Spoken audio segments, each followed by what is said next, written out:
बयानात आपने देखे और इसमें इरफान कादिर साहब का भी जो स्टेटमेंट है वो भी आपके सामने, साथ साथ ये भी राना सनाउल्लाह साहब हों, ख्वाजा आसिफ साहब हों, वो ये बात करते दिखाई दे रहे हैं कि इससे पिछली हुकूमत के अंदर भी इस नौयत के ट्रायल हो चुके हैं। तो सदीक क्या लगता है कि फ़ैसला आने से पहले ही इसकी लेजिटिमेसी को चेंज करना वफाकी वज़रा की तरफ से, इसका क्या इफ़ेक्ट होगा इस सारी प्रोसीडिंग पे? और जो कोर्ट के अंदर आज हेयरिंग हुई है जिस पे कहा जा रहा है कि मंगल के रोज़ इम्कान है फ़ैसला आने का, तो किस तरफ ये मामला जा रहे हैं? देखिए, मैं ये वज़रा वाली बात पे कमेंट करना चाहूँगा। देखें, राना सनाउल्लाह साहब जिस जज साहब जस्टिस काजी फाइज़ साहब की बात को बुनियाद बना रहे हैं, जस्टिस काजी फाइज़ साहब की अपनी बातों में तजाद है। और वो तजाद कैसे है कि जस्टिस काजी फाइज़ साहब तो खड़े हो जाते हैं बेंच से और कहते हैं मैं उठ के जा रहा हूँ, और उनके साथ सिर्फ एक जज उठ के जाते हैं और वह जस्टिस सरदार तारिक मसूद साहब। अच्छा, जस्टिस सरदार तारिक मसूद साहब के बारे में काजी फाइज़ साहब ये कहते हैं कि सरदार तारिक मसूद साहब ने ये डिसाइड किया हुआ है कि जस्टिस सरदार तारिक मसूद आम केसेस सुनेंगे, 184(3) के केसेस नहीं सुनेंगे। जैसे मैं तो कोई भी केस नहीं सुन रहा 2 माह से, 2.5 माह से, लेकिन सरदार तारिक मसूद साहब ने 1 हफ्ता पहले ही 184(3) का जो पनामा का केस है वो सुना है, उसके ऊपर ऑर्डर भी जारी किया है। पहली तो ये बात गलत साबित हो गई काजी फाइज़ साहब की। दूसरी बात यह है कि अगर इस बेंच से काजी फाइज़ साहब और सरदार तारिक मसूद साहब उठ कर गए हैं तो यह बात जहन में रखनी चाहिए कि बाकी जो 7 जजेस हैं वो उठ के नहीं गए, नंबर 1। नंबर 2, काजी फाइज़ साहब अगर नामजद चीफ जस्टिस पाकिस्तान हैं तो इस बेंच के अंदर जनाब 6 चीफ जस्टिस बैठे। एक जो सिटिंग चीफ जस्टिस हैं जस्टिस उमर बंदियाल साहब, उनके बाद जो चीफ जस्टिस हैं वो कौन कौन हैं? इजाजुल हसन साहब चीफ जस्टिस बनेंगे, मंसूर अली शाह साहब चीफ जस्टिस बनेंगे, मुनीब अख्तर साहब चीफ जस्टिस बनेंगे, याया अफरीदी साहब चीफ जस्टिस बनेंगे, आयशा मलिक साहब चीफ जस्टिस बनेंगी, तो वो तो नहीं उठ के गए।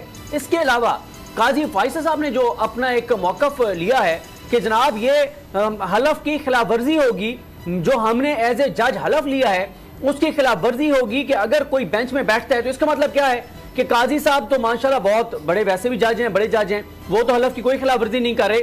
लेकिन इस वक्त काजी फाइज़ साहब के मुताबिक सुप्रीम कोर्ट के 15 जजेस, सुप्रीम कोर्ट के 14 जजेस, ठीक है, 14 जजेस इस वक्त अपने हलफ की खिलाफ वर्जी कर रहे हैं बकौल काजी फाइज़ साहब के। क्यों? क्योंकि वो 14 के 14 जजेस जो हैं वो इस वक्त बेंचेस में बैठ रहे हैं, काजी फाइज़ साहब नहीं बैठ रहे। तो ये तो काजी फाइज़ साहब का बहुत बड़ा इल्जाम है जजेस के ऊपर।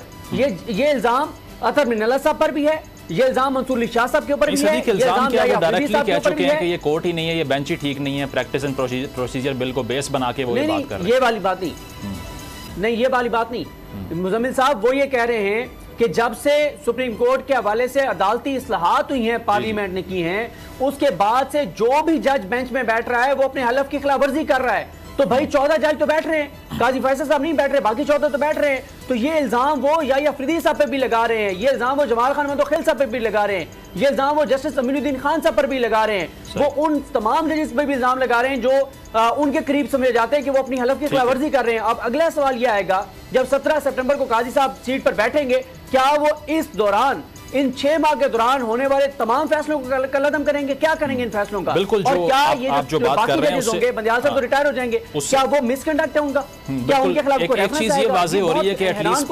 पोलराइजेशन जो है वो तो पिछले 1-2 महीने से, और जो आप बात कर रहे हैं उसमें भी पोलराइजेशन का एलिमेंट दिखाई दे रहा है। जुल्करनैन IMF मुआहदा ख़त्म होने में सिर्फ 1 हफ्ता बाकी रह गया है और नेक्स्ट जो पैकेज है उसके बारे में भी कोई खबर सामने नहीं आ रही। लेकिन बुरी खबर ये है कि जो हमारे रिजर्व्स हैं उनमें मज़ीद कमी वाक़ई हो चुकी है। जिस तरह से इंट्रो में हमने बताया कि 16 जून को जो हफ्ता ख़त्म हुआ है उस हफ्ते की क्लोजिंग पे ये फैक्ट सामने आया कि तकरीबन $50 करोड़ जो हैं वो कम हो चुके हैं पाकिस्तान के रिजर्व्स में। तो इसी पर हम बात करेंगे। खुर्रम शहजाद साहब हमें ज्वाइन कर रहे हैं, माहिर मुआशियात हैं। खुर्रम साहब, बहुत शुक्रिया आपके वक्त का।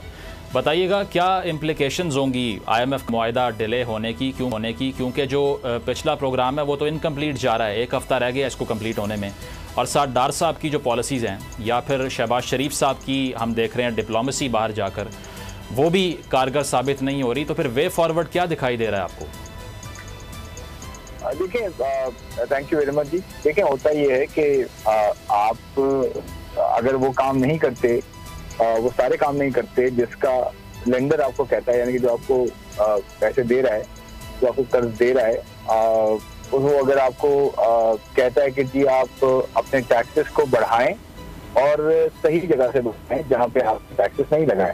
मिसाल के तौर पर 3-4 एरियाज हैं, उसमें रिटेल एंड ट्रेड है, रिटेल एंड होलसेल है, बेसिकली टैक्सेस ना होने के बराबर हैं। एग्रीकल्चर बहुत अरसे से सिर्फ 1% टैक्स देता है, 20% होता है उसका इकोनॉमी में, जैसे मैंने रिटेल एंड ट्रेड की बात की, उसका भी तकरीबन कोई 20% हिस्सा है और वो भी 1% टैक्स देता है।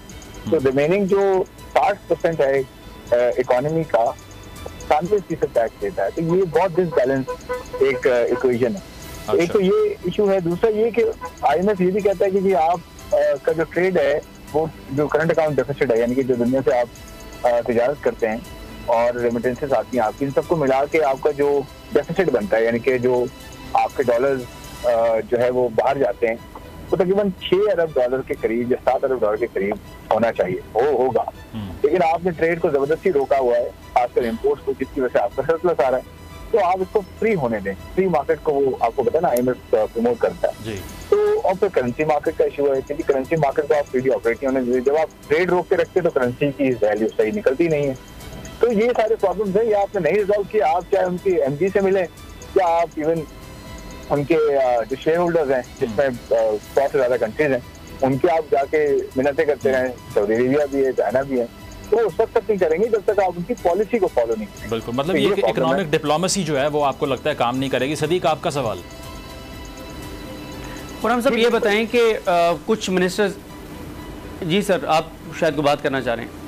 बस मैं यही कह रहा हूँ कि इन्होंने बिल्कुल सही कहा, इकोनॉमिक डिप्लोमेसी जो है वो बहुत पहले होनी चाहिए थी, और ये जब तक पॉलिसी को फॉलो नहीं करेंगे अब ये काम नहीं आएगा। जी बिल्कुल। अच्छा सर ये बताएं कि हुकूमत ने पहले कहा कि अगर IMF का प्रोग्राम हमारा बहाल नहीं भी होता तो हमारे पास प्लान B है।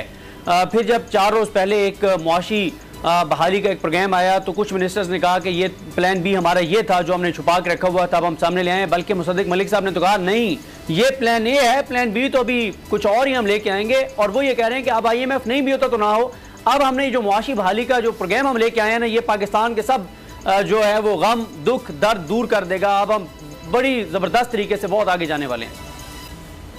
देखिए, प्लान जो B है, अगर ये है कि इन्वेस्टमेंट काउंसिल बनाकर हम इन्वेस्टमेंट ला सकते हैं, तो उसमें ना कमिटमेंट तो नजर आती है, बट प्रॉब्लम ये है कि इसमें अभी बहुत सवालात हैं कि कितनी इन्वेस्टमेंट आ सकती है, यानी कि इमीडिएट रिक्वायरमेंट है ना, हमें 3 साल नहीं अभी देखने के 3 साल में $100 बिलियन आएंगे। हमें ये करना है, मैं आपको बताता हूँ हमें कितने डॉलर चाहिए इस वक्त। हमें $6 अरब की जरूरत है अभी।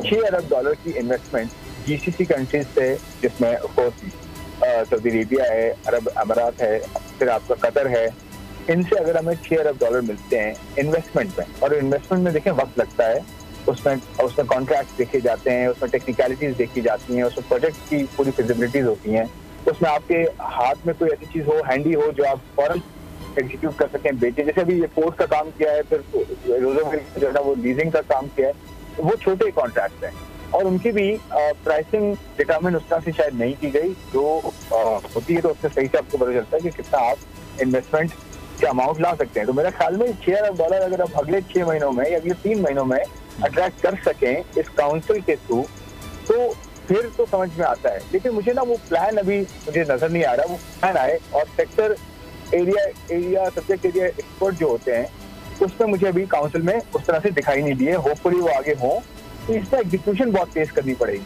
फिर आपका ये प्लान भी काम कर सकता है। खुर्रम साहब, इस पे आपको लगता है क्रेडिबिलिटी का भी एक बड़ा मसला है, क्योंकि हमने बजट के अंदर भी बहुत से सेक्टर्स को इंसेंटिवाइज कर दिया।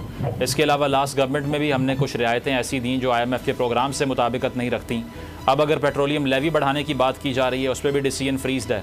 तो आपको लगता है क्रेडिबिलिटी का भी एक बहुत बड़ा डेंट है जिसकी वजह से नेगोशिएट नहीं हो पा रहे टर्म्स?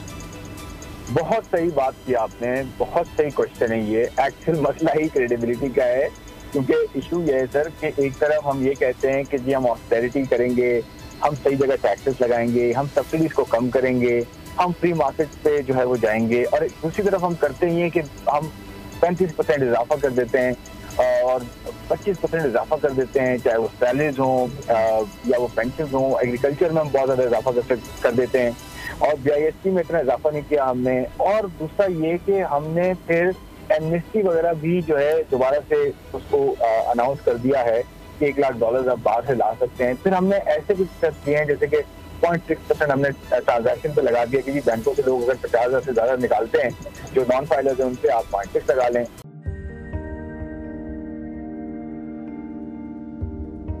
कैसे कैसे सितारे डूब गए, खूबसूरत नजारे डूब गए, ख्वाबों के सभी किनारे छूट गए, गमज़दा दुख के मारे डूब गए। कितनी मुश्किल का सामना है यहां, कितने लोगों के प्यारे डूब गए। आओ मिलकर करें मदद सबकी, जिनके सारे सहारे डूब गए। आजमाइश में मिलकर एक हुए, नफरतों के इशारे डूब गए। कितने प्यारे हमारे डूब गए। कौमी सानहे की सूरत हाल से लम्हा बलम्हा बोल रखेगा बाखबर। गम की इस घड़ी में बोल तारकीने वतन के अहले खाना के साथ खड़ा है।